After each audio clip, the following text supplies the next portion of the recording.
Hold on to your halos, folks. What if I told you that medieval monks were basically the original pranksters of the animal kingdom?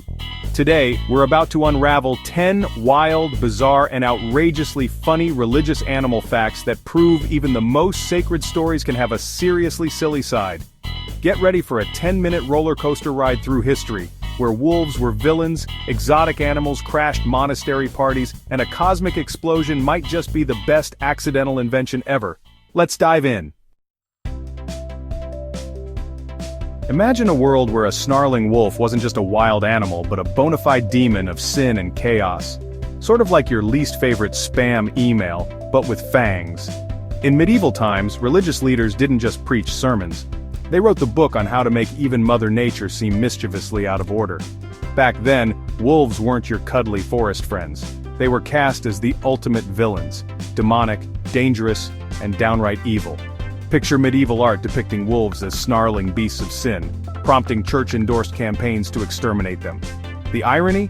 Removing these apex predators threw local ecosystems into chaos, like deleting your favorite playlist, and then wondering why the party's over. Ever tried watching your favorite show with your remote missing batteries? That's what nature felt like without its top wolf. If you think snakes get a bad rap today, wait until you hear medieval church gossip. Thanks to that infamous serpent in the Garden of Eden, reptiles earned a reputation for being sly, sneaky, and sinister. This legacy of distrust even led to irrational persecutions. Ironically, while these scaly critters kept pest populations in check, they were demonized as if they were auditioning for the role of Slytherin in every story. Next time you see a snake, give it a nod. After all, it's doing Mother Nature's job even if it doesn't win any popularity contests. Monks weren't just praying, they were gardening. They cultivated lush, elaborate monastic gardens for sustenance and spiritual contemplation. But here's the twist. These gardens often featured exotic, non-native plants that had a mind of their own. Before anyone knew it, these botanical rebels escaped, turning local habitats into unintended jungles. It's nature's version of an uninvited house party. Talk about a green thumb gone rogue. Monastic gardens quickly became nature's own great escape story. Believe it or not, the church once tried to regulate hunting to protect creation, but their rules were so tangled, they ended up causing more trouble than they solved. Imagine a medieval law so convoluted that it sparked an underground game of catch the game animal. It was like setting a curfew for squirrels and watching chaos ensue in the forest. Ever read a user agreement that makes no sense? Medieval hunting laws were basically nature's terms and conditions, ignored by all and enjoyed by none. During European colonization, Catholic missionaries weren't just spreading faith, they were inadvertently playing matchmaker for animals and new lands. They introduced non-native species like pigs, cattle, and rats to far-flung regions. Instead of a quiet conversion, these critters threw an all-out ecological house party, leaving native species wondering who invited these rowdy newcomers. Imagine your backyard suddenly hosting a wild party with uninvited guests. This was nature's equivalent of a surprise block party, and no one RSVP'd. For centuries, Christian doctrine claimed that animals didn't have immortal souls. This led to a sneaky devaluation of animal life, like saying, "Sorry Fido, you're just not eligible for the eternal VIP lounge." Such ideas justified neglect and exploitation, even as animals quietly carried on, proving their worth in every way imaginable. If animals could talk, they'd probably write their own manifestos, demanding a spot at the table where every living thing is valued.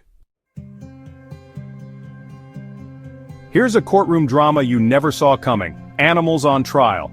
Yes, in medieval Europe, pigs, cows, and even insects were dragged into courtrooms to face charges ranging from being too mischievous to disturbing the peace. Imagine a goat in a suit accused of causing a ruckus, with a judge that looks like he just stepped out of a Monty Python sketch. Medieval animal trials were like the original reality TV courtroom: absurd, outrageous, and completely off the charts. The final act of our medieval saga comes in the form of bestiaries, books that mix natural history with moral allegory. Here, animals like snakes and wolves were stamped with a permanent bad guy label. It's like having your social media profile picture permanently set to Do Not Disturb even when you're actually the life of the party. Next time you catch a wolf on screen, just remember, history might have typecast it as the villain, but in reality it's just trying to make a living in a wild world. Here's the kicker. While religious institutions were busy demonizing animals and drafting hilariously impractical laws, some religious scholars were inadvertently laying the groundwork for groundbreaking scientific discoveries. Picture a monk, pen in hand, feverishly scribbling away to prove the existence of God, and in the process, stumbling upon ideas that would eventually lead to the Big Bang Theory. Yes, you heard that right.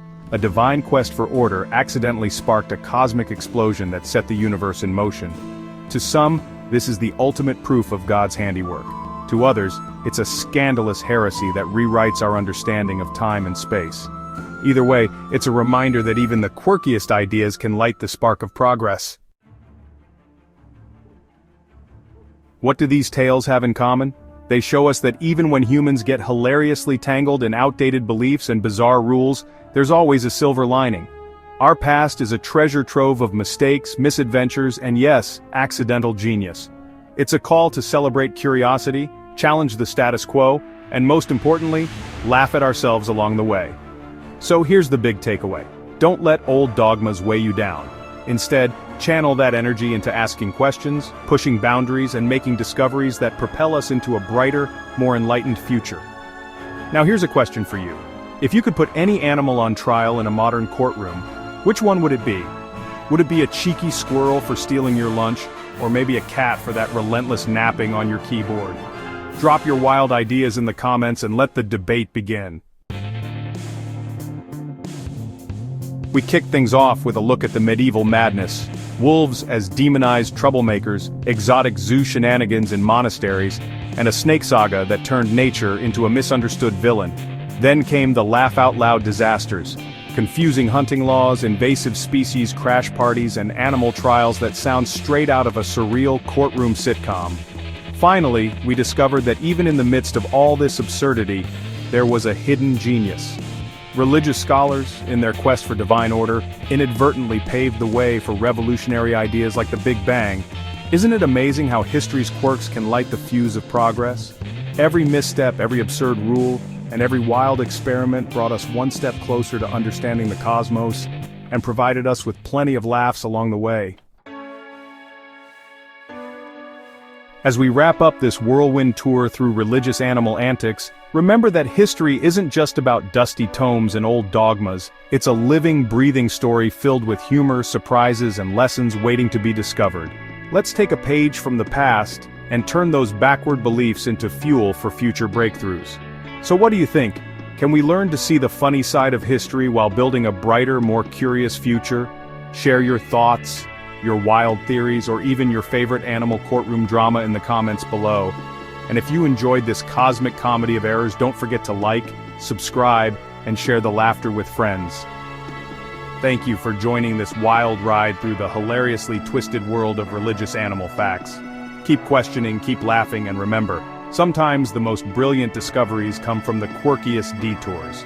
Until next time, stay curious, stay inspired, and let your inner adventurer run wild.